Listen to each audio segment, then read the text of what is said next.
सामने चित्र है, इसलिए सबको ध्यान में है। किसका चित्र है?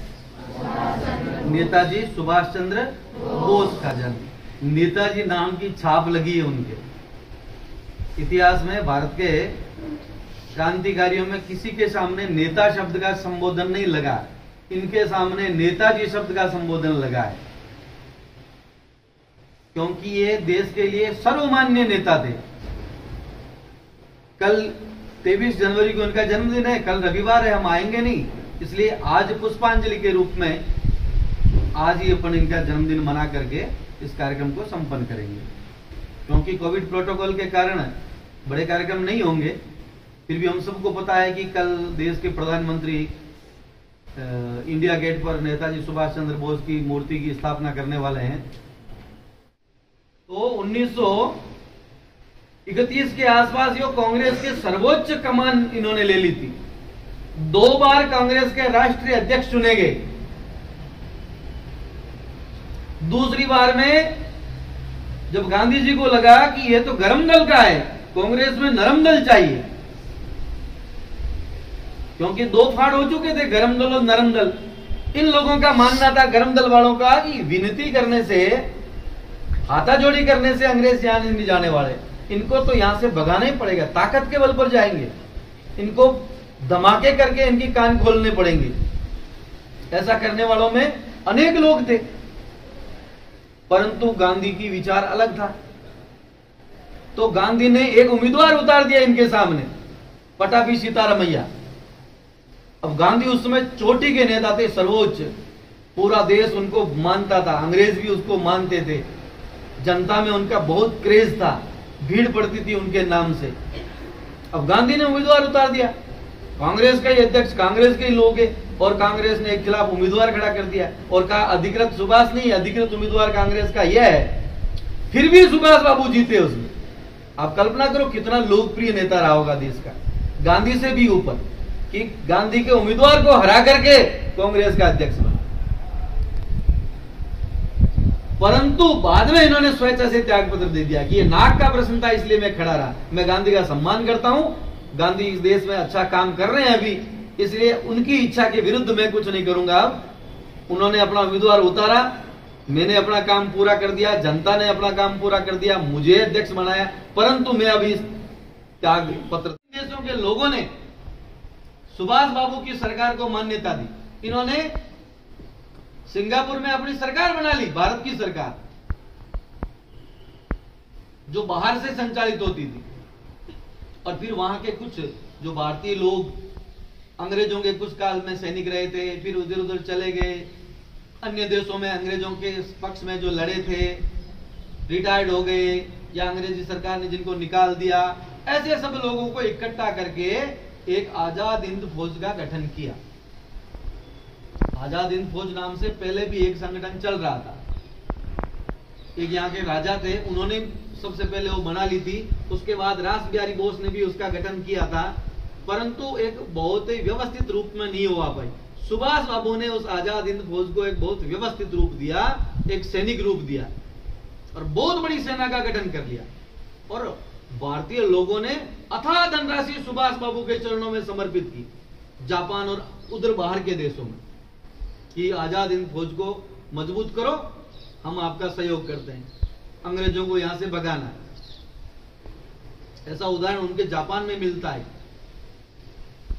कि आह्वान किया उन्होंने कि धन की कमी है, धन के बिना आजाद हिंद फौज का गठन नहीं हो सकता, सैनिकों को कुछ देना तो पड़ता है, उनकी वर्दी चाहिए, उनके लड़ने के लिए अस्त्र शस्त्र चाहिए, असलहा चाहिए।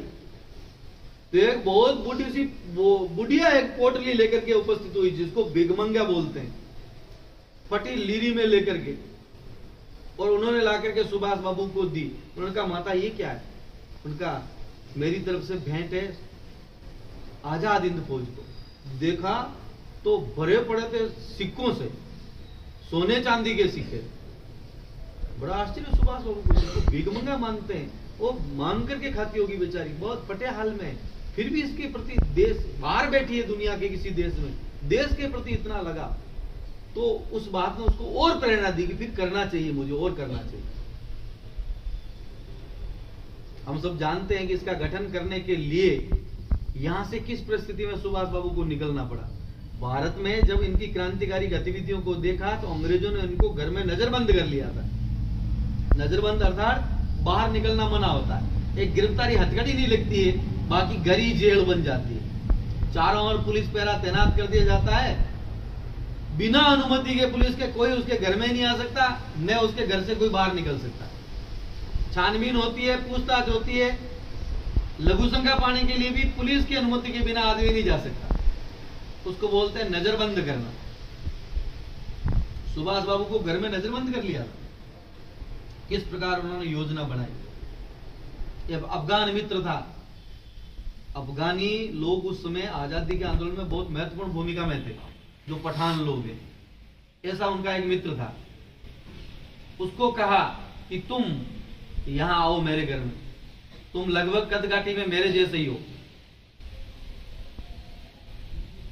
तो तुम मेरे घर पर आओ, मेरी जगह तुम्हें रहना है और मैं तुम बन करके निकल जाऊंगा यहां से।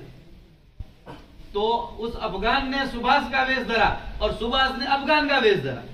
उसको घर में बुलाया, पूरी व्यवस्था के साथ गए, उसका कुर्ता पजामा, उसकी दाढ़ी चश्मा सारा लेकर के सुभाष बाबू उसी की गाड़ी, एक छोटी सी गाड़ी थी उस समय, कार उनके पास, उस कार को लेकर के निकले। कलकत्ता से निकले, उधर से जाने का कोई रास्ता नहीं है, तो पूरा भारत पार किया अंग्रेजों को छकाते हुए। इधर जम्मू कश्मीर पंजाब के रास्ते से अफगानिस्तान होते हुए विदेशों में गए। बाहर जाने के बाद अंग्रेज सरकार को पता चला कि सुभाष बाबू तो यहां से फुर हो गए, निकल गए, जो अंदर है वो तो कोई दूसरा है। इतना संघर्ष करके यहां से निकले। उनको पता था कि इसके बिना संभव नहीं है, यहां केवल ये बिना लाठी के, बिना ढाल के आजादी ले लेंगे, ये संभव नहीं है। क्योंकि अंग्रेज सरकार बहरी है, गूंगी है, इनको धमाके की भाषा आती है और कोई भाषा नहीं आती। शक्ति की परिभाषा दुनिया मानती है, ताकत के बिना कोई दुनिया में हमको नहीं पूछेगा। तो जापान चले गए। जापान के राजा ने उसका स्वागत किया और वहां उनको सहयोग प्रदान किया। तोजो, अंग्रेज सरकार सुभाष बाबू को तोजो का कुत्ता कहते थे, क्योंकि वहीं रहे, वहां सहयोग किया उनको। मतलब अपमानित करने का जितना प्रयास किया उतना करते थे। और 1945 में इन राष्ट्रों ने बहुत ताकत लगा करके इन यूरोपियन अंग्रेजी राष्ट्रों को हराना प्रारंभ कर दिया था। यहां तक कि रूस पर भी कब्जा कर लिया था लगभग। परंतु अचानक ऐसे घटनाक्रम घटे कि अमेरिका ने फिर जापान के हिरोशिमा और नागासाकी पर बम गिरा दिए। वो उस समय आश्चर्यजनक घटना थी, पहली बार हुआ था दुनिया के इतिहास में इतना बड़ा नरसंहार। जापान बिखर चुका था, टूट चुका था, आर्थिक रूप से भी, जनहानि की दृष्टि से भी। और वहां के लोगों का मनोबल भी एक बार उसके कारण से बड़ी मात्रा में कमजोर हुआ ही होगा। क्योंकि दो जो औद्योगिक नगरियां थी, जैसे अपने यहाँ मुंबई और कलकत्ता, दिल्ली वगैरह है, ऐसी बड़ी नगरियों पर उन्होंने बम गिराए। तो सारा ध्यान एक बार जापान का पूरा उस काम में लगे राहत में। उधर सुभाष बाबू ने उस काल में ब्रह्मा के जंगलों से होते हुए नागालैंड की राजधानी कोहिमा तक पहुंच गए थे। हमला कर दिया था अंग्रेज सरकार पर, भारत पर। वो भारत पर नहीं था, उस समय की अंग्रेज सरकार पर था, क्योंकि राज भारत में अंग्रेजों का था।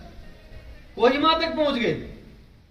परंतु उधर वो घटनाक्रम होने के कारण सुभाष बाबू की सेना को जो पीछे से आपूर्ति होनी थी शस्त्रों की या अन्न भोजन इत्यादि की, वो आपूर्ति एक बार रुक गई और उसके बिना काम चलता नहीं, जंगलों में है।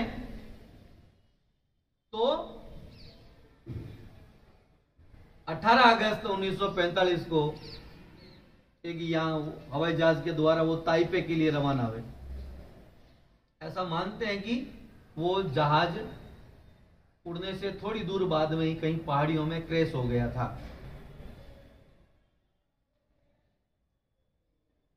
अब उसमें उनकी मृत्यु हुई कि नहीं हुई, ये एक इतिहास का प्रश्न है। चश्मदीद जिंदा थे अभी 10-15 साल पहले तक। उनका जो ड्राइवर था जो छोड़ने गया था हवाई जहाज तक का, मुस्लिम ही था, उसका नाम रहमान ऐसा कुछ नाम था, वो अभी 10-15 साल पहले तक जिंदा था। आजाद हिंद फौज की एक जो लक्ष्मीबाई रेजिमेंट की महिला थी, वो लक्ष्मीबाई सहगल, जो अभी पिछले 3-4 पहले राष्ट्रपति चुनाव भी उन्होंने लड़ा था, वो भी अभी तो 15-20 साल पहले तक जिंदा थी।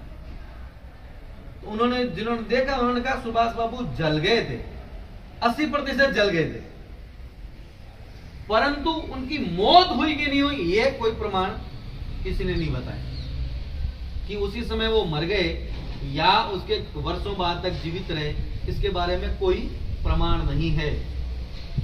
कुछ लोगों की मान्यता है कि हमने साइबेरिया की जेल में सुभाष बाबू को देखा है, क्योंकि अंग्रेज यहां से जब गए तो ये जो नरम दल था उसका मुखिया उस समय नेहरू जी थे, अंग्रेज सरकार ने गोपनीय पैक्ट किया, ऐसा मानते हैं कि तुम जो प्रथम द्वितीय विश्व युद्ध के जो युद्ध बंदी है उनको हमको सुपुर्द करो, हम आपको आजादी देंगे। तो ऐसा कहते हैं कि शायद उन्होंने उनको सुपुर्द किया है या सुपुर्द कर देंगे, इस डर से सुभाष बाबू सार्वजनिक जीवन में कभी नहीं आए, ऐसी मान्यता है। चर्चा का विषय मैं छोटा था तब भी चल रहा था कि उत्तर प्रदेश में गुमनामी बाबा नाम का ऐसा कुछ व्यक्ति है, वो सेम टू सेम सुभाष बाबू जैसा है और रहस्यमय व्यक्ति है वो। उसके पास एक बक्सा भी था, वो कभी उस बक्से को दिखाता नहीं था किसी को। गुमनामी बाबा नाम से ही जाना जाता था वो।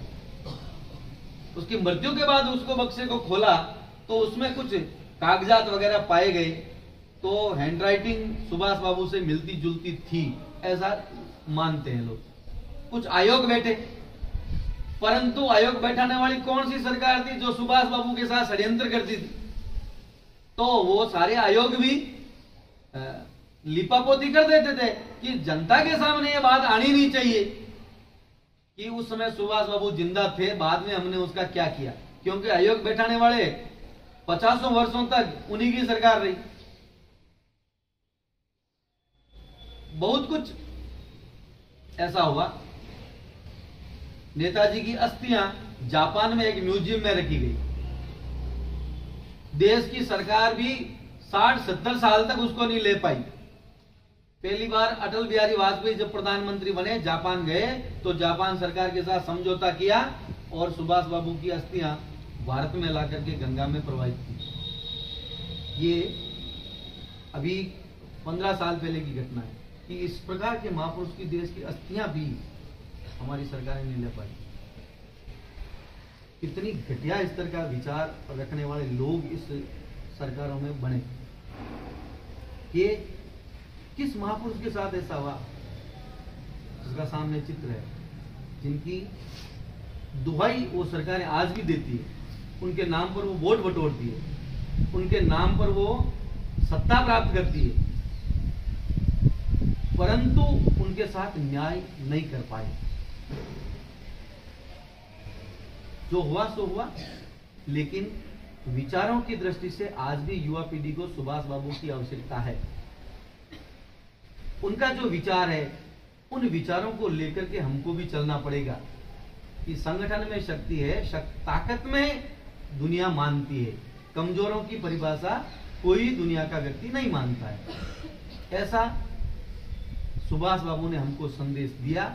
इसी संदेश को लेकर के हम भी केवल एक जयंती के दिन नहीं, हमेशा उनको याद रखें जिन्होंने जिया है देश के लिए और प्राण भी दिए देश के लिए। उन लोगों को क्या पड़ी थी उस समय? वो भी मौज कर सकते थे, अंग्रेज सरकार की तरह पैक्ट वो भी कर सकते थे इनकी तरह, और सत्ता में आकर मौज कर सकते थे। जिंदे रहते तो निश्चित रूप से देश के प्रधानमंत्री राष्ट्रपति होते उस काल में।